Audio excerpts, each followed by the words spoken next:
This is Nigeria Decides, and we are on the final segment of the show. Ahead of the rescheduled elections, participation is a concern. Some experts are concerned that the postponement will create voter apathy, and others believe, well, there would be protest swing votes due to the rescheduling. And joining us in our studio to discuss all of these and more, we have the Liberation Movement Lagos State Secretary, Iwinla Mustafa. Good evening. Many thanks for joining us. Good evening. Thank you. We also have Adedayo Ayanfe Ajimuda, the Liberation Movement candidate, House of Assembly, Koshofe constituency. Good evening. Thank you. Evening.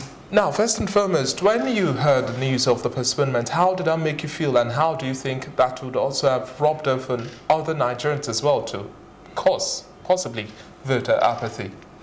You know, like the late sage Obafemi Awolowo said, he said the ultimate measure of a man is not where he stands at the moment of comfort and convenience, but where he stands at the moment of chaos, controversies and challenges. When I heard of the postponement of the election, it was saddening because a lot of things, a lot of process has been put in place. Take for instance, one of my friends is getting married that same day. Now she had to postpone, reschedule the date of the wedding.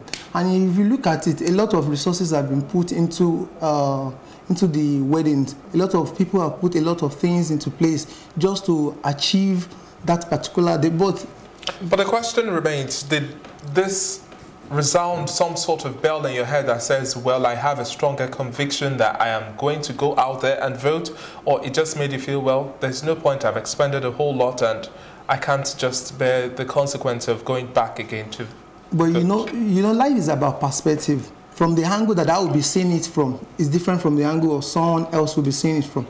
Like my friend who is getting married, she'll be looking at it from the stress that she has gone through and a lot of process that she has put in place. Now, that will change her mindset about the election and say, it's not really worth it. Why am I going to waste my time? But for someone like me who wants to see a fair, free, and credible election, it won't deter me. It won't stop me. Now, we know that postponement is not an entirely new thing. We've seen that happen in some of the other elections that we've had. So what's the potential of that postponement to cause voter apathy now? Because looking at it on the whole, one would think that in a democratic setting, you know, citizens are supposed to know better, don't you think? Well, of course, for me, I strongly think that the postponement obviously caused a lot of, for me, voters' apathy on the part of the voters, because yes, lots of people lost interest in coming out to vote.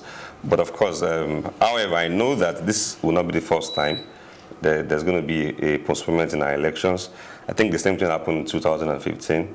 But of course, I think the greatest problem with this particular postponement was the timing, where people slept at night with the hope that they get up in the morning as early as possible to go perform their civic right, and waking up to a postponement news was a big shocker to Nigerians. But I think that the level we are right now in Nigeria, the fact that people are more aware makes it very sad for them to wake up to a postponement. But I tell Nigerians that as it is today, I think to get to the certain stage we want to be in this country today, we don't need to be deterred. We don't need to be discouraged. The postponement came up for some reasons. Yes, INEC said it was for weather reasons or logistic reasons. Yes, but I think I'm just going to throw a blanket advice to Nigerians listening. This is the time we need to get to that Nigeria of our dreams. So don't let the elections, the postponement deter you. Come out and exercise your right to vote. It is your voice. But then I just hope that whatever happens comes this Saturday, we're still going to have a free, fair, and credible election. Exactly the point. So. Now, some would say that, well, INEC is now doing a better job at bringing us up to speed on all of the necessary updates that we are supposed to be informed with. But we also know another school of thought to say, well, INEC gave us the confirmation up to the wee hours of the day before election that things are going to be gotten safe and right and elections would hold. But this time around, yes, INEC is filling us with all of the information that we've had, looking at Monday, Tuesday, today is Wednesday. INEC is doing that, and tomorrow INEC is also going to continue bringing us updates. But do you think for a second that most likely we wouldn't still be told the truth at the end of the day? Because INEC, this wouldn't be the first time they're not telling us, coming out so clean. You see, yes, the honest truth is I know that as much as the INEC chairman is trying so hard to put everything in place, I know very vividly that he's also under due pressure. There's a lot of pressure on him right now. So, but I just hope that right now he's on a very hot seat. But I know that it took INEC 4 years to get to where we are today. I mean, for INEC to have had 4 years to prepare for this election, for me, I didn't see any postponement coming. But when it came, it was. But these words now, with all of the updates, do you think these are assurances that would rub off well on the polity, the electorate, to ensure that, well, there's no need necessarily for apathy. We just have to come out en masse and vote? Yes, like I've said, there's no need for apathy from any angle. Come Saturday, the election will hold. So that's why we just need to urge Nigerians to come out and vote. The postponement will not come up again. The elections will hold for it, because all the feelers from different angles shows that INEC is fully prepared now, and I don't think anything will deter the election. I like your level of optimism. Yeah, and then let us talk about other things that we can do, because at this point you did note that there's the possibility that there is widespread apathy already on the part of voters. So what essentially should stakeholders involved in the electoral process in Nigeria be actively doing now to ensure that voter apathy is not the order of the day that will possibly record the highest turnout of voters this time around? Well, I think that what stakeholders should be doing at the moment is doing a lot of sensitization and encourage the voters to come out en masse to vote for the candidate of their choice, because they've lost confidence in the electoral process, quite all right, but it's not enough reason for them to stop, because their vote is their voice, and you cannot afford to lose your voice. Or how would you also react to moves by Ipman telling its members to reduce the pump price of petrol from 145 naira to 140 naira during this period to encourage people to travel? As well, we've seen that some transport companies are also reducing. Yes, we see that some airlines even up to 50% reduction on presentation of the permanent voter card. So all of these things, how do you think it's going to encourage the average Nigerian voter to come out and vote on Saturday? For me, yeah, I think that is a very welcome idea, because what they are trying to achieve is to ensure that people don't get discouraged come Saturday. If the prices of fuel pump is reduced from 145 to 140, and we've seen transport companies slash their prices, everything is going into one same direction to ensure that people are motivated and encouraged to come out and still exercise. Is it enough motivation? Yeah, for me, it might not be enough, but it's still something, at least something very little that we should still appreciate. Adedayo, now you're running under the Liberation Movement, and then you're running for the House of Assembly seat now. How much of an engagement do you expect from smaller parties, bigger parties, especially this time around, beyond canvassing for votes, but ensuring that this time around every single voter decides to come out and vote? Because, yes, my colleague has said, well, we need to see an up in the numbers because our voter turnout is still relatively low. What sort of level of engagement should we have? Because no doubt we know that it is rubbed off wrongly, but having the reassurance from INEC is one thing, having the reassurance from political parties is another thing. Election is strictly grassroots. Whoever is going to win election must have a strong footage at the grassroots. My emphasis is on now the message beyond campaigns. Just come out and vote, really. Not, we are giving you X, Y, Z, we will do X, Y, Z, but just come out and vote. You believe in our dreams, do come out and vote. You know, because like one of the things that liberation movement we've been doing is that we've been preaching smart government to our people. And, you know, because smart government that we're preaching is that we're preaching meritocracy, equality, and prosperity, gender discrimination, we're trying to stop something like that. So by the time we have been talking to the community, we've been doing one-on-one with them, trying to convince them beyond reasonable doubt that, okay, yes, there are incentives to make them come out. That is not enough. But, you know, people still need to hear from you that, okay, they have an assurance from someone who is at the grassroots. They don't necessarily need the president to come out to tell them that, okay. But, you know, once they have someone who is from their own constituency, someone who is from the grassroots specifically, who is coming out, they can easily identify with such person rather than just waiting for someone who is at the top to come and give them that assurance that on the election day that it will be. In fairness to the presidency and the government as a whole, they have actually done something as well, because there's this directive that salaries be paid starting from February 19. Is that also an incentive for people to vote, would you say? Is that what it is?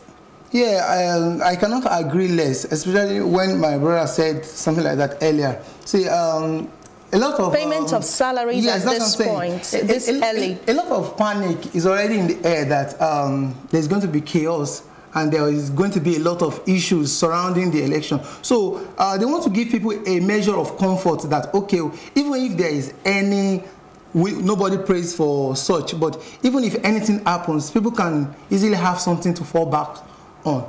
And they don't want an issue where they say... No, I don't think that's necessarily the case. We are not expecting large turnout of violence according to projections. We're just expected to see small pockets. But this time around, the release of salaries is to ensure that you can go back to your constituencies and vote. That's the reason. Not necessarily because we might have breakout of violence. But do you think that initiative by the federal government is one that shows beyond partisan politics, that they have a commitment to free, fair, credible elections? You mean by paying salaries that are now? Exactly, yes. 19th. That's a little too early. Well, for me, you know, the honest truth is, this is a season that is sort of tense for everybody. But maybe it might not necessarily be that they're trying to make a political point, get some political point by paying salaries early. But of course, salaries still have to be paid either ways. Can that be ruled out? It can't totally be ruled out. It might be some extent of trying to get some political point. But then, if the question should be, what days would they normally pay salaries before now? By the 24th. 24th. But so if it's coming early, yes, you know, the honest truth is, this election so far for me is a very tense one, because the entire populace, Nigerians, are fully aware and they're fully involved, unlike other elections. Right now, as at today, I think we have about almost 84 million eligible voters. So it shows that the rise in the numbers of eligible voters has, you know, skyrocketed. So it just goes to show that if paying salaries earlier than the date they normally pay salaries, for me, I don't think it should be much of a problem. It's just something to encourage the voters to come out and vote. Do you agree? Yeah, I cannot agree. Yes. Okay. It's something to encourage the voters to come out and vote. And of course, like last week, I lost count of, I think a day before the elections, before they postponed the election last week, the market squares were filled up, people trying to get food stuff to stock up the house so they don't have to go out during the, the voting hours. But then, of course, like, we don't envisage any problem because the security are on top of their game. All the security forces are ready to do their jobs. But then... Yeah, now, we also know that this postponement, there's a lot, that has been said about what it could bring up. Yeah. And there's also been this projection about voting patterns and the possibility of protest votes and all of that. So what do you think would play out on Saturdays especially? Well, when protest votes happen, it happens when the voters or the electorate are dissatisfied with the current political party system. But then, However the wind blows on Saturday, before this postponement came up, Nigerians at this point know what they want for themselves. And of course, everybody has in his or her mind who is going to vote for. So that's why with your PVC, it is your voice to choose who you want to lead you as a president of this country, or as a leader in any level, at any level. But then, when protest votes happens like that, it's just a way for the people to decide what direction they want to go to. So I'm asking precisely, and we see that there's been a postponement and a back and forth, a lot of rhetoric everywhere by the two political heavyweights in the country. Really. Yes, so that's why I'm asking, what's your projection? Do you see the potential that Nigerian voters are going to say no, protest votes mainly? Well, as it is right now, it's very dicey to predict what happens. But of course, it might be either way. But at the end of the day, let the will of Nigerians happen.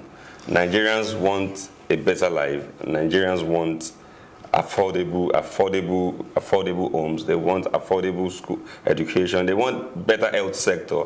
So whatever happens on Saturday, either it's between the two giants or not, let Nigerians decide who they want to rule them. Okay. You cannot take the fact away that a lot of Nigerians have concerns about their current leaders, and they are willing to make changes and say, okay, if I've gone through this path for these past years, I think I need to try a different route if this route is not going well with me. So I feel that this 2019 election, there is going to be a lot of surprises. A lot of surprises. To what extent do you also think we would necessarily see a change? Because at the end of the day, we are a population of about 200 million registered voters. That's just barely half of it, standing at 84 million.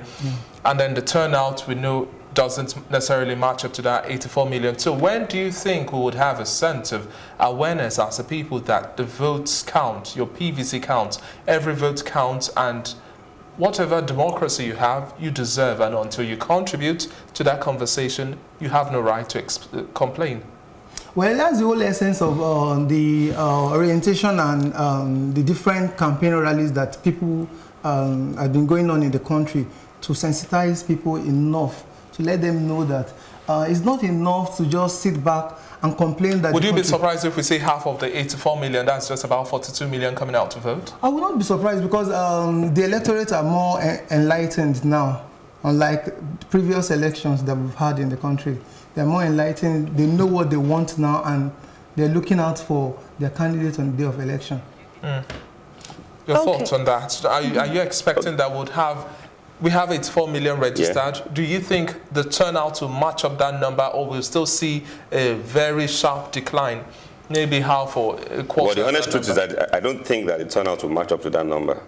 But however, I know that the turnout will still be maybe slightly above the average of the total eligible voters, because I know that Nigerians are very eager and very hungry to decide where their future is, where their future ends. Because as it is today, Nigerians are not happy, and they want to see a positive change happen to this country, as it were. Okay, now we want to see that postponement doesn't become part of our electoral history. So beyond this election, what do you think we should do differently to ensure that we don't have postponements and possibly the ripple effect of possibly voter apathy and protest votes? Shouldn't we do better than this? Well, you see, the honest truth is, when I heard about the postponement, it was quite disheartening.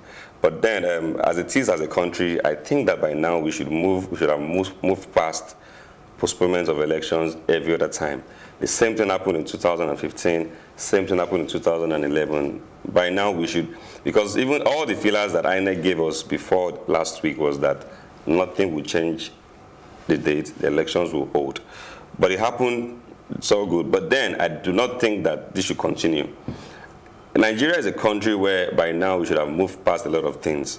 But I hope that INEC has learned their lessons, and I hope that whatever the reason for the postponement was, I hope that they've learned a better lesson, and so next election there won't be anything like postponement, because the ripple effect of this postponement was it's not even something that we can exhaust.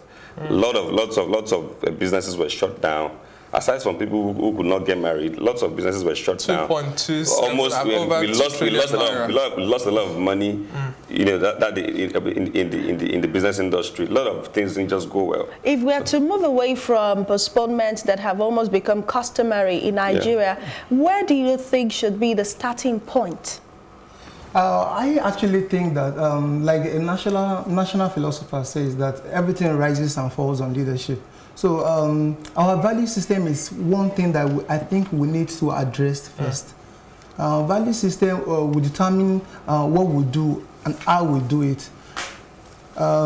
If you look at it very well, if we have a value system of excellence, we will not have issues of postponement of election on the day of elections.